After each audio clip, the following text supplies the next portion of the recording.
You finally did it. You saved $1,000. Maybe it took you 3 months, maybe 6. Maybe you sold some stuff, skipped some nights out, ate at home more than you wanted to. But it's sitting there, $1,000. And now you have absolutely no idea what to do with it. Here's the problem. Everyone has an opinion. Invest it in crypto, pay off your debt, put it in a high-yield savings account, buy stocks, all at the same time, all contradicting each other. So today I'm giving you the only answer that actually matters. 5 things to do with your first $1,000 and the exact order you should do them. No debate, no confusion, just the right moves in the right sequence. Let's go. My name is Kane, and I spend way too much time thinking about why people who finally save their first $1,000 have absolutely no idea what to do with it next. Today, I'm fixing that. 5 things, exact order, no fluff, let's go. First, keep $500 as an untouchable emergency buffer. Before you invest a single dollar, before you pay anything off, before you do anything else, split that $1,000 in half. $500 stays locked, untouchable, in a separate account if possible. This is not an investment. This is not savings. This is your financial seatbelt. Here's why this matters first. 56% of Americans cannot cover a $400 emergency without going into debt. That means the moment something breaks, your phone, your car, your laptop, they immediately go backwards financially. Credit card, payday loan, borrowing from someone. Your $500 buffer breaks that cycle permanently. It's not exciting, it won't make you rich, but it will stop one bad day from destroying every good financial decision you make going forward.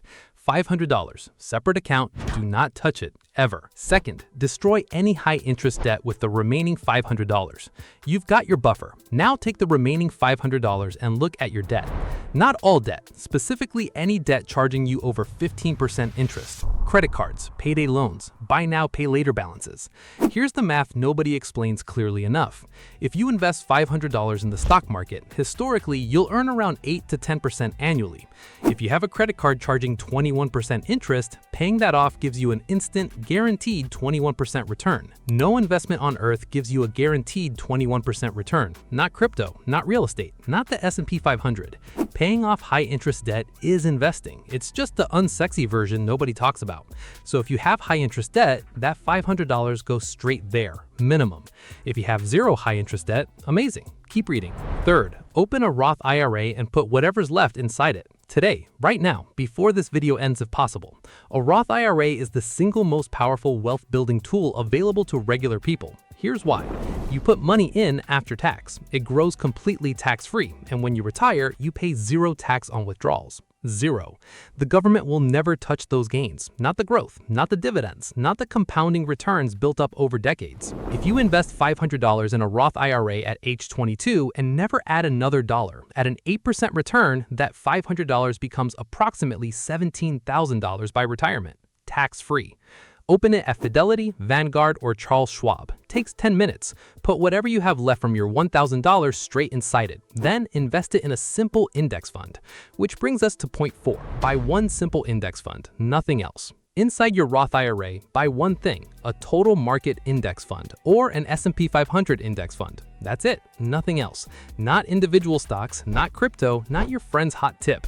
Here's why this is the smartest move for your first $1,000.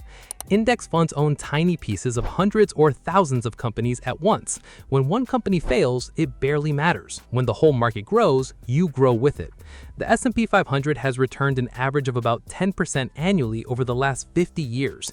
Through crashes, through recessions, through wars, through pandemics, it just keeps going up over time. Warren Buffett, one of the greatest investors alive, has repeatedly said that for most regular people, a simple, low-cost index fund will be almost every other investment strategy over the long term. If it's good enough for Warren Buffett's advice, it's good enough for your first $1,000. One fund. Set it, leave it alone. Fifth, set up $50 automatic monthly contributions. This is the step most people skip, and it's the most important one on this entire list.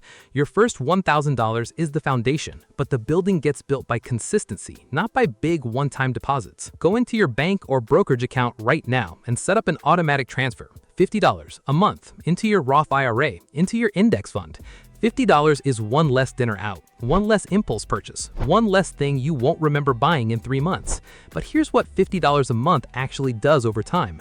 $50 a month from age 25 to 65 at 8% annual return equals approximately $174,000. from $50 a month. The secret is you stop thinking about it. It leaves your account automatically before you can spend it. Your future self gets paid first every single month without you having to make a single decision. Set it, forget it, get rich slowly. So here's the full order one more time. Step 1. Lock $500 as your emergency buffer. Touch it for nothing. Step 2. Kill any high-interest debt with the rest. Step 3. Open a Roth IRA immediately. Step 4. Buy one simple index fund inside it. Step 5. Automate $50 a month and never stop. That's it. No complexity, no secret strategy, no financial genius required. Your first $1,000 isn't going to make you rich overnight, but handled correctly, it starts a chain reaction that your future self will spend the rest of their life being grateful for. The best time to start was yesterday. The second best time is right now.